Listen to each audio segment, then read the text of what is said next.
Nuevo día de campaña en la carrera por la Casa Blanca. Donald Trump votará hoy sábado en Florida y el expresidente Barack Obama liderará un mitin político en ese mismo estado para apoyar al candidato de su partido, el demócrata Joe Biden. Entre tanto, Nueva York abre sus colegios electorales para la votación anticipada. Tenemos análisis en esta emisión de noticias.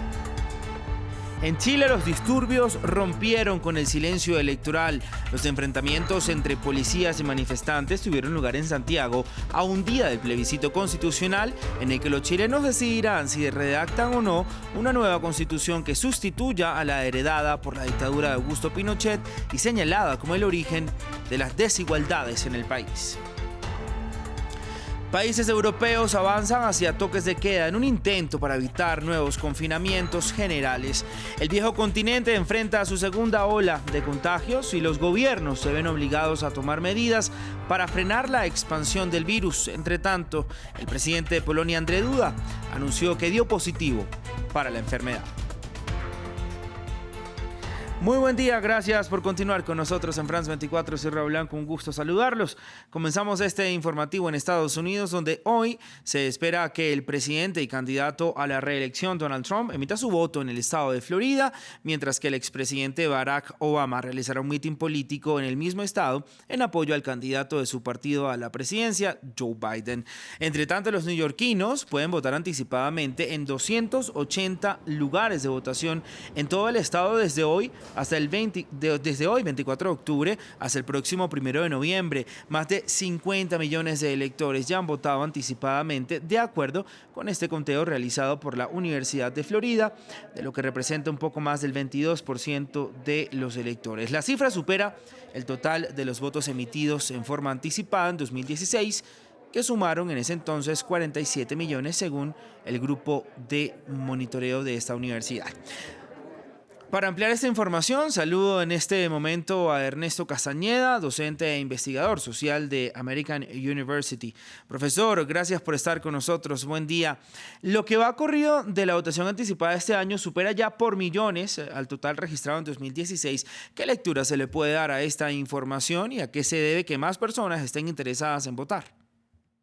Buenos días, Raúl. Así es, la gente ha acudido a las urnas. Hay mucho interés en la votación de este año y esto se puede ver con la votación anticipada, que como bien indicas, es mucho mayor ya a la que se dio en su totalidad en 2016, a pesar de que todavía falta más de una semana. Así que vamos a tener que entre 30 y 50% de los votantes van a haber votado antes del día oficial de la elección, que es el martes 3 de noviembre.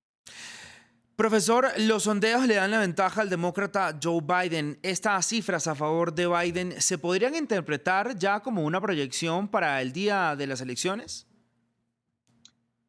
Pues sí, las encuestas le dan el favor al candidato Biden del Partido Demócrata, sobre todo en estados claves. Hay un margen de error, sin embargo, en muchos de los estados el margen de ventaja que tiene Biden es de más de 7, 8, 9%. Así que hay cierta confianza de que esos conteos, esos sondeos tienen cierta validez. Claro, esto va a depender de la gente que de hecho vaya y vote. Así que no sabremos el resultado final hasta el día de la elección, pero sí pinta bien para Biden.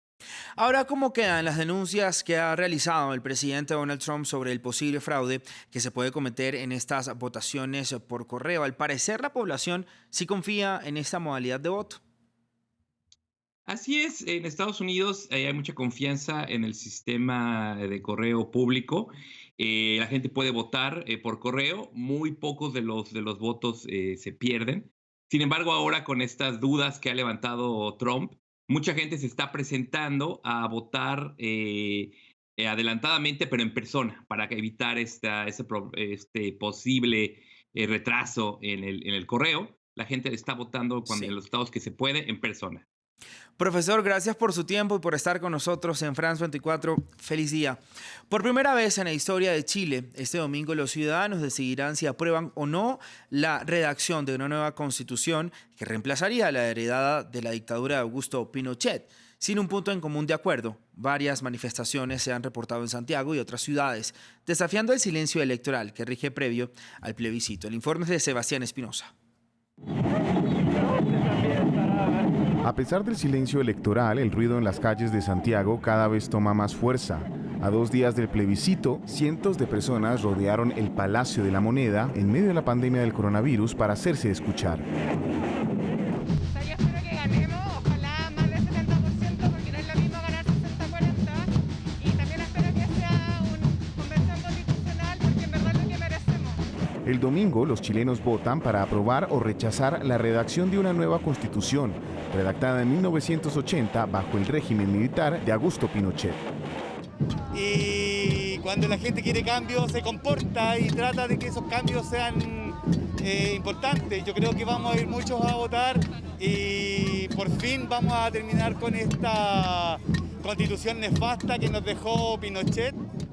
De ganar el sí, los chilenos buscan redistribuir el poder y los bienes públicos. Sería la primera vez que la Constitución se redactaría por un grupo de personas escogidas por votación popular. El plebiscito era una demanda de los manifestantes del otoño de 2019, quienes realizan protestas interrumpidas por la crisis sanitaria. Continuamos con información de nuestra región. En Bolivia, el Tribunal Supremo Electoral declaró a Luis Arce como presidente electo de ese país al concluir el lento escrutinio de los comicios del pasado domingo. Tras el conteo del 100% de los sufragios, el delfín del exmandatario Evo Morales obtuvo el 55.10% de los votos frente al 28.83% del expresidente centrista Carlos Mesa. Entre tanto, se conoció que Morales estaría en Venezuela luego de que saliera desde Argentina por vía aérea, donde se encontraba exiliado. Estados Unidos, el país más afectado por la pandemia de coronavirus en el mundo, rompió la barrera de los 80.000 contagios en solo 24 horas, por primera vez desde el inicio de la enfermedad. El incremento se da a menos de 2 semanas de estas elecciones presidenciales del 3 de noviembre y donde el virus está golpeando fuertemente en algunos estados clave como Ohio, Michigan, Carolina del Norte, Pensilvania y Wisconsin. La preocupación de los expertos sanitarios se centra en la amplia propagación de esta enfermedad, con las hospitalizaciones en aumento en 38 de los 50 estados del país. Y es que los países europeos también registran nuevos contagios por COVID-19 a medida que el continente enfrenta una segunda ola del virus. Francia se convirtió en la segunda nación de la Unión Europea en alcanzar el 1.000.000 de casos. Los toques de queda nocturnos se extienden por varias ciudades del viejo continente para evitar así un cierre total que pueda volver a afectar gravemente la economía. Andrés Mesa Muñoz tiene todos los detalles. Andrzej Duda da positivo por COVID-19. El presidente polaco es uno de los pocos líderes mundiales confirmados con el virus. Polonia es uno de los países menos golpeados en Europa, pero este viernes registró un nuevo récord de contagios, al igual que varios de sus vecinos europeos. La segunda ola del brote se recrudece en el continente. Con un récord de 42.000 nuevos casos en 24 horas, Francia alcanzó el 1.000.000 de contagios después de España. Este fin de semana el Parlamento debatirá un proyecto de ley para prorrogar el estado de urgencia sanitaria que le permitiría al gobierno endurecer su dispositivo anti-COVID. Alemania, por su parte, llegó a los 10.000 fallecidos. La Organización Mundial de la Salud instó a los líderes a tomar medidas inmediatas para evitar más muertes y colapsos en el sistema de salud. Estamos en una coyuntura crítica de esta pandemia, particularmente en el hemisferio norte. Los próximos meses van a ser muy duros y algunos países están en un camino peligroso. En Italia, los casos se han multiplicado por 7 desde principios de este mes. Roma entró este viernes en un toque de queda nocturno, al igual que Nápoles, pero allí sus residentes salieron a las calles para rechazar el confinamiento. Los toques de queda se han convertido en una opción para los países europeos con el fin de frenar la propagación del virus. Todos han recurrido a medidas variadas para evitar un cierre general que pueda volver a golpear duramente la economía. Vamos ahora a Oriente Medio, como el comienzo de una nueva era. Así calificó el primer ministro de Israel, Benjamín Netanyahu, el acuerdo para normalizar las relaciones de su país con Sudán. Netanyahu agradeció el papel de Estados Unidos en el acuerdo y dijo que pronto las partes se reunirán para discutir temas de cooperación. Mientras tanto, la decisión provoca una serie de reacciones del pueblo sudanés que pasan de la indignación a una aceptación pragmática. Décadas de hostilidad de repente a punto de terminar. En las calles de Jartum, los ciudadanos sudaneses expresarán sentimientos mixtos sobre la normalización de las relaciones con Israel. Algunos ven la decisión como una necesidad práctica, después de movimientos similares de vecinos árabes como Bahrein y Emiratos Árabes Unidos. La normalización se ha convertido en una realidad inevitable. Es en interés de nuestro país porque muchos países árabes han normalizado sus relaciones e Israel se ha hecho presente en nuestra vida pública y en la vida de todos los países árabes. Otros son aún más optimistas sobre el regreso de Sudán a la escena mundial, después de años de conflicto y aislamiento bajo el mandato de Omar al-Bashir. Apoyo la normalización de los lazos con Israel porque allana el camino para las relaciones internacionales, especialmente con Estados Unidos. Se espera que el acuerdo negociado por Estados Unidos para abrir la cooperación económica y comercial con Israel se centre primero en la agricultura. Sudán busca que el acuerdo ayude a aliviar una crisis económica cada vez más profunda. Tanto si normalizamos las relaciones con Israel como si no, Israel debe beneficiar a Sudán de alguna manera, en la agricultura, por ejemplo, porque sé que Israel es uno de los más fuertes del mundo en el ámbito tecnológico. Pero muchos en Jartum siguen oponiéndose a la idea y continúan considerando a Israel como un enemigo del mundo árabe. Cualquier país que normalice las relaciones con Israel no encontrará más que humillación y deshonra. Es probable que una completa implementación de las relaciones lleve algún tiempo, ya que Sudán todavía está en proceso de formar un gobierno civil después de la caída de Omar al-Bashir el año pasado. Marcus Rashford, futbolista inglés del Manchester United, se ha convertido en un líder de la lucha contra la pobreza infantil. Tras la negativa del Parlamento británico a prolongar el comedor escolar gratuito, Rashford ha conseguido tejer una comunidad de restaurantes para que ningún niño se quede sin comer. Una lucha que procede de sus orígenes humildes y que está abanderado desde la llegada de la pandemia, informa Luis Muñoz. Al primer ministro británico Boris Johnson le ha salido un opositor inesperado. El miércoles, la Cámara de los Comunes rechazó una iniciativa de los laboristas para que los niños más necesitados tengan comedor escolar gratuito desde Navidad hasta Semana Santa. Una negativa que ha contado con la oposición de Marcus Rashford, futbolista inglés que combina el liderazgo del Manchester United con la lucha por la dignidad de la infancia. Estoy seguro que muchos de los que hablan de forma tan insensible sobre el problema es porque definitivamente nunca han vivido algo así. Así que yo dedicaré mis días con la esperanza de que empecemos a ver mejoras en el futuro para las personas que lo necesitan.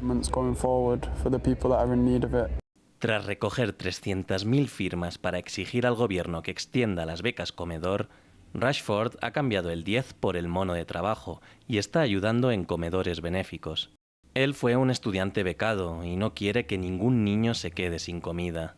Por eso, desde el miércoles, ha conseguido que cientos de restaurantes ingleses suplan la falta de acción del gobierno. Mientras, rivales como Jürgen Klopp, entrenador del Liverpool, se rinden a su labor. Fue un niño que creció en circunstancias difíciles, bendecido con un talento sensacional y obviamente nunca olvidó sus raíces ni de dónde viene. Que tenga que hacer esto es un poco vergonzoso, pero también maravilloso. Entonces espero que su madre esté realmente orgullosa de él. Su lucha inició con la llegada de la pandemia y desde marzo consiguió recaudar más de 26 millones de dólares, llegando a 3 millones de niños. Y como hoy, cada 24 de octubre, se conmemora el Día Internacional contra el Cambio Climático, buscando informar, concientizar y educar a la población mundial acerca de los graves efectos del cambio climático y del calentamiento global. Al día de hoy, en las diferentes capas de la atmósfera terrestre hay un exceso de gases y partículas que son productos de la quema de los combustibles que el ser humano emplea para generar energía. Dichos gases, entre los que se destacan el CO2 y los derivados del nitrógeno, atrapan el calor en la troposfera, agravando el efecto invernadero natural y provocando un calentamiento global mucho más rápido. Les quiero recordar nuestra página web, france24.com, para que siempre esté conectado con nosotros. Estamos titulando ya que Estados Unidos superó los 80.000 contagios de COVID-19 en las últimas 24 horas. También, sin la presencia del expresidente Evo Morales, el MAS retoma el poder en Bolivia al ganar Luis Arce como presidente de esa nación en los comicios del domingo. Hasta aquí el informativo, continúe con nosotros.